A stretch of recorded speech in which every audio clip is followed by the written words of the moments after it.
All right, so Ask Learning Bill asks best ways to hack organic reach on various platforms. Okay, so this is an interesting one for me because I think this overlaps with a lot of what I said previously, and I think everyone's obsessed with like what's a hack, what's a shortcut, what's the best way to like grow, right? Growing on social media is very, very valuable when you're talking about a brand because that's where you get advertiser dollars from. Or if you're just a freelancer or you're just someone that's trying to grow their social media platform, like people don't realize again that you have to be patient and there's not really like a huge shortcut or way to like just hack it, right? Hacking is, I think the term hacking is kind of overrated. So I do have a hack for you, but I want to talk about like the mindset about social media first, at least for these various platforms. So again, number one thing is figuring out what the valuable content is, right? And what is valuable content? Well, it's things that provide entertainment, provide education, elicit emotional responses. I think those are like the three big things. There might be a few, but those are the three I can think of off the top of my head. And then from there, it's like, what do you have to bring to that uniquely from your point of view? Like, what can you speak on as an authority, or how can you be specifically entertaining with your own humor, or your editing, or your podcast, or whatever? And then, like, where is the audience for that? So I think once you're able to focus on a niche to like really, really double down on, like when you narrow your focus, you can really like find those audiences and like really target them, right? So then after you figure that out, and which is going to require a lot of pivoting during the time, right? You have to really, as you grow and as you do things, you have to test like what works, what doesn't work. You have to make hypotheses, you have to make bold claims, then execute on them, and then figure out like, was I wrong? Was I right? Those kind of things, right? So then from there, I think you really need to learn the best practices on each platform. There's tons of influencers, tons of YouTube content, tons of Instagram people that share their information to provide value and educational information to be like to put themselves as an expert in the space. So there's plenty of that kind of information. Then when you do from those best practices, you figure out how to implement them in your own way, right?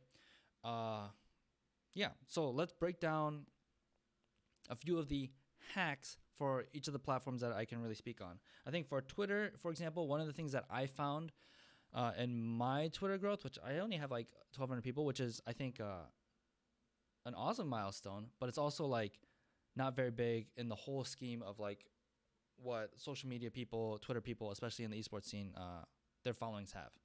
Even when you compare like people working in the space versus people that are like players, which have huge followings, streamers, personalities, those kind of things. But anyway, Twitter, I think the biggest thing is just like interacting with the community.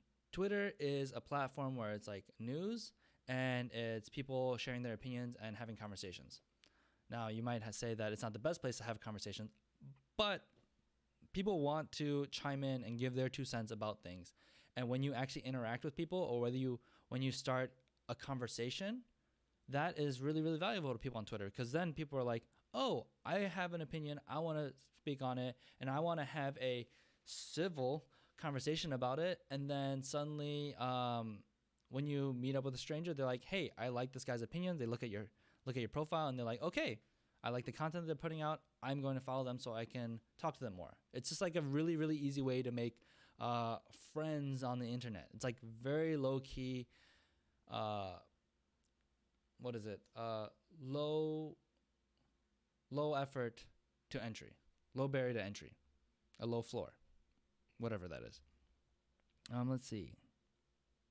Yeah, so then I honestly like I go through people that are talking about Golden Guardians. Like I have this thing on TweetDeck where I just filter out people that are talking about Golden Guardians, and I like a lot of the things, or I respond to people's comments, and then people are like, "Oh, who is this guy?" They may click on my profile and be like, "Oh, he works at Golden Guardians," and then they follow me because they might see my feed or they see what I'm doing, and that's like what I am able to uniquely provide is like I'm actually part of an LCS team, so people are LCS fans and they like what I do, and like I'm giving value because I'm giving behind the scene information, or I'm talking about my journey and people are interested in getting to esports. Like I found that niche, and that kind of like hovers around like Golden Guardians fans or LCS fans. That has helped me. And then also like I have commented on people's stuff like Loco Doco, who actually followed me and commented on my tweet asking for questions. Like, that's how those things happen, and that's how I made. That's how Travis Gafford noticed me, because I started just commenting on all of his stuff.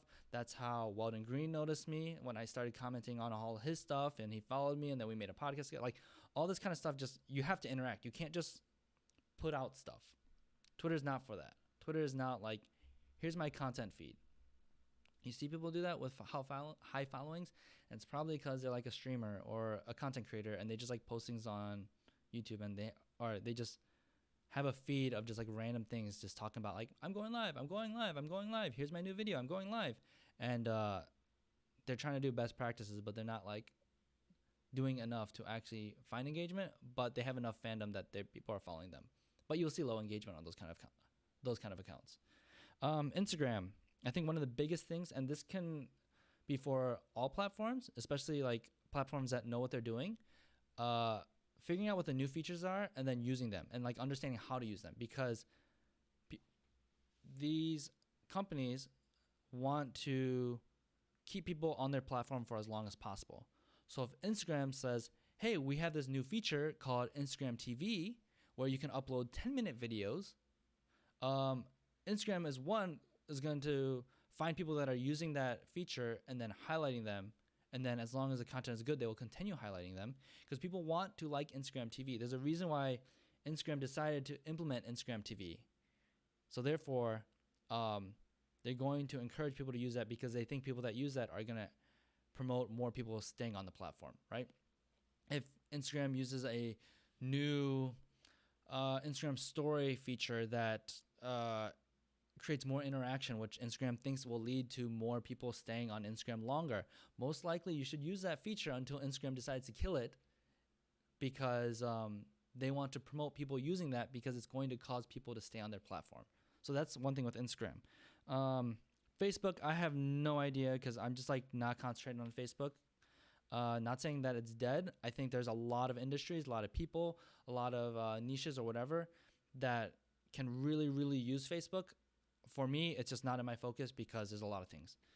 TikTok is another one, and this is where I have to apply the advice that I've made for myself and start figuring out TikTok, because I've been consuming content on TikTok, but I haven't been making content, and I don't know how to make content on TikTok. So the small bit of advices that I have for TikTok is probably using the hashtags, because I see a lot of the popular videos are hashtag, like, and are using tons of hashtags. So I think there's a community there.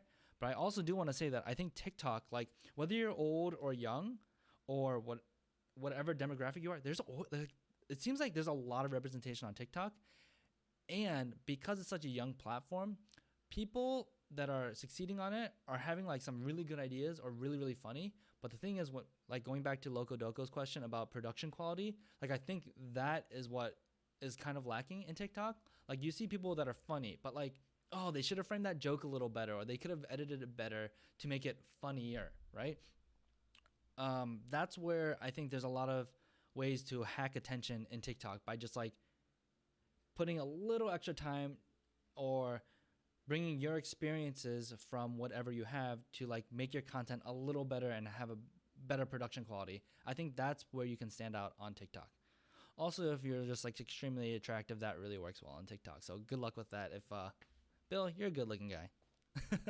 Thanks for that question, Bill. If you have any follow-up questions, or if anyone else has follow-up questions, hit me up on Twitter, hit me up in the comments below.